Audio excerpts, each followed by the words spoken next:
Yeah, so I'm coming to you live from New Jersey State Republic.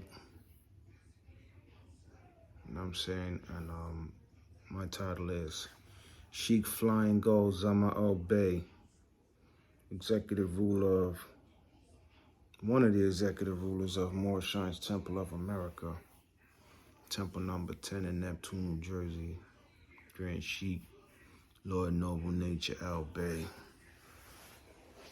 So yeah, we just gonna go over some basic information that the Prophet Noble Drew Ali brought us. You see me? We're gonna go over that. So this is the Prophet Noble Drew Ali right here. I'm gonna tune in. Boom, you can see him. American flag. Moorish flag. Get me? Okay, so it is what it is. This is my badge.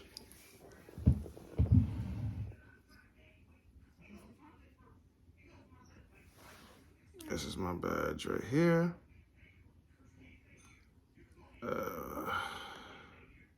Sword out.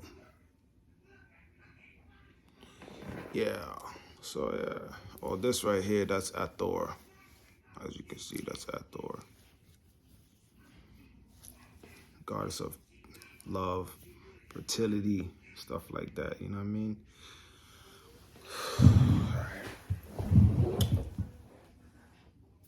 I'll be right back.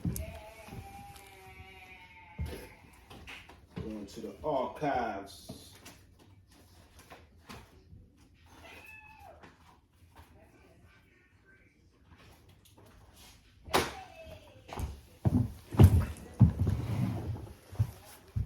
So this is one of the Holy Korans of the Moorish Temple of America, divinely prepared by the noble prophet Drew Ali. First thing the prophet teaches us is what? Know thyself and Allah, the genealogy of Jesus, right? Life and works of Jesus in India, Europe, and what? Africa, in the land of Egypt. This is the Prophet Noble Drew Ali.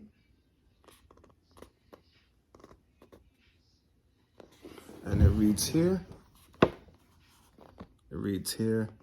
prophet and founder. It says, prophet and founder of the Moorish Temple of America to redeem the people from their sinful ways. And that's Prophet Noble Drew Ali right there. Next page, that is Sultan Abdul Aziz ibn Saud. That is the Sultan that was the religious leader in 1913. He's the one that gave Noble Drew Ali the title of El Hajj Sheikh Sharif Abdul Ali. But Noble Drew Ali also earned names in Egypt when he was studying in these sacred groves, in these schools of thoughts. You get me? So that says what? The descendant of Hagar, now the head of the holy city of Mecca. And this man gave Noble Drew Ali his Moroccan title. So now it says right there, know thyself and Allah, right? And thy father God Allah. All right, so I'm going to read what it says.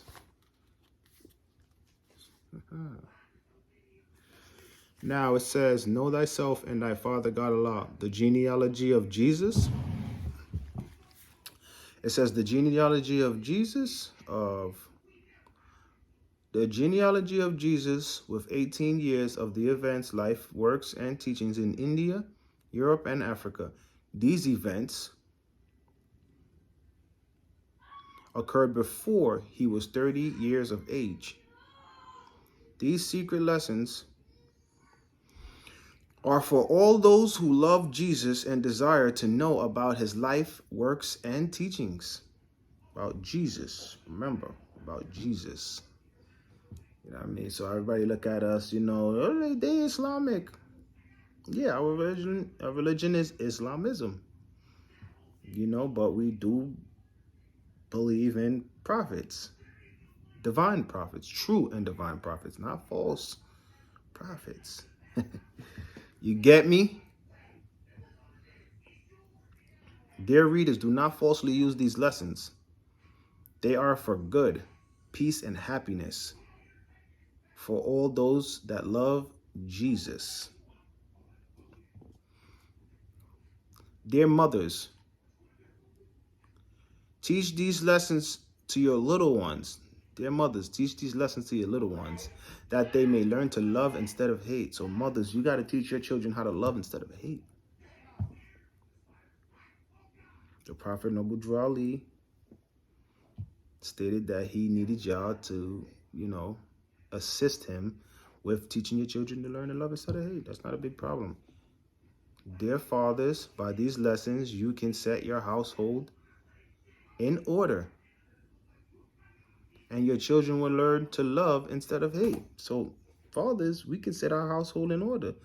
And then with these lessons, our children will learn to love instead of hate. So we have less crime, less murders, less theft, less all those negative energies. You know what I mean? Negative vibrations. These lessons of this pamphlet are not for sale, but for the sake of humanity. As I am a prophet, and the servant is worthy of his hire, you can receive this pamphlet at expenses.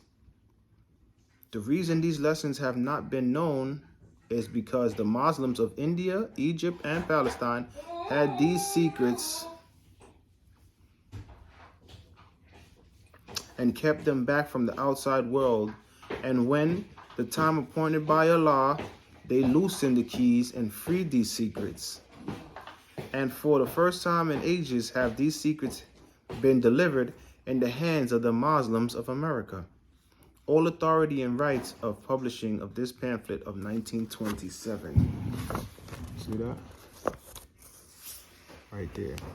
Publishing of rights pamphlet of 1927 by the Prophet Noble Drew Ali. Then it says under it, the industrious acts of the Muslims of Northwest and Southwest Africa. The Muslims of the industrious acts of Muslims of Northwest and Southwest Africa. These are the Moabites, Hamathites, Canaanites, who were driven out of the land of Canaan by Joshua and received permission from the pharaohs of Egypt to settle in that portion of Egypt. In later years, they formed themselves kingdoms.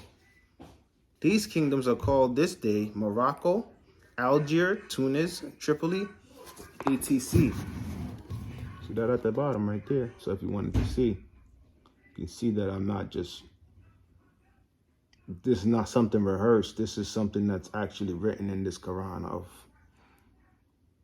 the Moorish Science Temple of America. You see me? You see me? For my yard man them out there, I'm gonna maroon them, Yeah, man. Them thing there, And this is where you go into chapter 1, the creation and fall of man.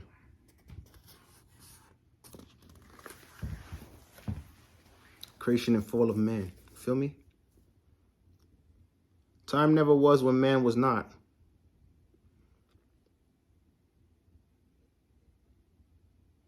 If life of man at any time began, a time would come when it will end. The thoughts of Allah cannot be circumscribed. No finite mind can comprehend things infinite. All finite things are subject unto change. All finite things will cease to be because there was a time when they were not. The bodies and the souls of men are finite things, and they will change. From the finite point of view, the time will come when they will be no more. But man himself is not the body nor the soul. He is a spirit and a part of Allah. Creative faith gave to man, spirit man, a soul that he might function on the plane of soul. Gave him a body of flesh that he might function on the plane of things made manifest. Why did creative faith give to spirit man a soul that he might function on the plane of soul? Answered the question. Why did creative faith give to soul a body of the flesh that he might function on the plane of things that are made manifest? Now, hear now, ye cherubim, ye seraphim, ye angels, and ye men. Hear now, O protoplast and earth, and plant and beast. Hear now, ye creepy things of earth. Ye fish that swim, ye birds that fly. Hear now, ye winds that blow, ye thunders, and ye lightnings of the sky. Hear now, ye spirits of the fire, of water, earth, and air. Hear now, O everything that is, or was, or evermore will be. For wisdom speaks from out of the highest plane of spirit life. Man is a thought of Allah. All thoughts of Allah are infinite. What he said? All thoughts of Allah are infinite. They are not measured up by time. For things that are concerned with time begin and end. That was that man right there, Noble Drew Ali. See him? Yeah, let's get it. All right, cool.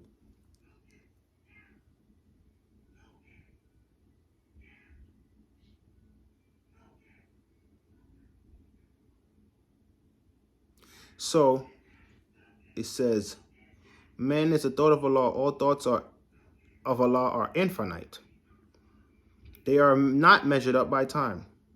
For things that are concerned with time begin and end.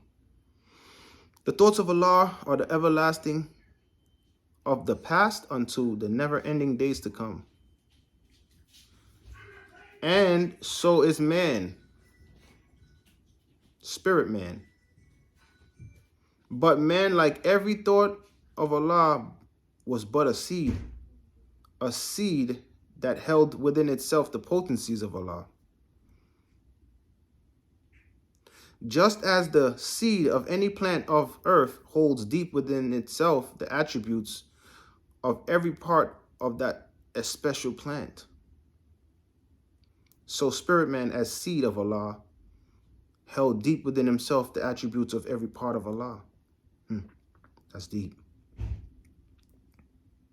Now seeds are perfect, ye as perfect as the source from which they come, but they are not unfold into life made manifest. The child is as perfect as his mother is. As perfect as his mother is. So man, the seed, must be deeply planted in the soil that he might grow. Unfold as does the bud unfold to show the flower. The human seed that came forth from the heart of Allah was full ordained to be the Lord of plane of soul and of the plane of things made manifest. So Allah, the husbandman of everything, that is, threw forth his human seed into the soil of soul. It grew apace, and man became a living soul. And he became the Lord of all the kingdom of the soul. Hark, now let every creature hear. The plane of soul is but the ether of the spirit plane, vibrating not so fast. And in the slower rhythm of this plane, the essence of life are manifest. The perfumes and the odors, the true sensations, and the all of love are manifest. And these soul attributes became a body beautiful. A multitude of lessons man must learn upon the plane of soul. And here he tarries many ages until his lessons are learned. Upon the boundary of the plane of soul, the ether began to vibrate slower still, and then the essence took on a final garb. Perfumes and the odors and the true sensations and the all of love were clothed in flesh. And man was clothed in flesh. Perfected man must pass through all the ways of life, and so a carnal nature was full manifest. A nature that sprang forth from fleshy things. Without a foe, a soldier never knows his strength, and thought must be developed by the exercise of strength. And so this carnal nature soon became a foe that man must fight, that he might be the strength of Allah made manifest. See that? And so this carnal nature soon became a foe that man must fight, that he might be the strength of Allah made manifest. Let every living thing stand still and hear. Man is the Lord of all the planes of manifest, of protoplasm, of mineral, of plant, of beast, but he gave up his birthrights just to gratify his lower self. But man will regain his lost estate, his heritage, but he must do it in a conflict that cannot be told in words. Yea, he must suffer trials and temptations manifold, but let him know that the cherubim and seraphim that rule the stations of the sun and spirit of the mighty Allah who ruled the solar stars are his protectors and his guide, and they will lead to victory. Man will be fully saved, redeemed, perfected by the things he suffers on the plane of flesh and on the plane of soul. When man has conquered carnal things, his garb of flesh will then have served its purpose well, and it will be no more. Then he will stand untrammeled on the plane of soul, where he must complete his victories. Unnumbered foes will stand before man upon the plane of soul, unnumbered. Foes will stand before man upon the plane of soul. These he must overcome, ye overcome them every one. Thus hope will ever be his beacon light. There is no failure for the human soul, for Allah is leading on and victory is sure. Man cannot die. The spirit man is one with Allah. And while Allah lives, man cannot die. When man has conquered every foe upon the plane of soul, the seed will have full opened out, will have unfolded in the holy breath. The garb of soul will then have served its purpose well, and man will need it nevermore, and it will pass and be no more. And man will then attain unto the blessedness of perfectness and be at one with Allah. And this will be chapter 2, education of Mary and Elizabeth in Zoan, Egypt. Peace and love. I'll see you next time.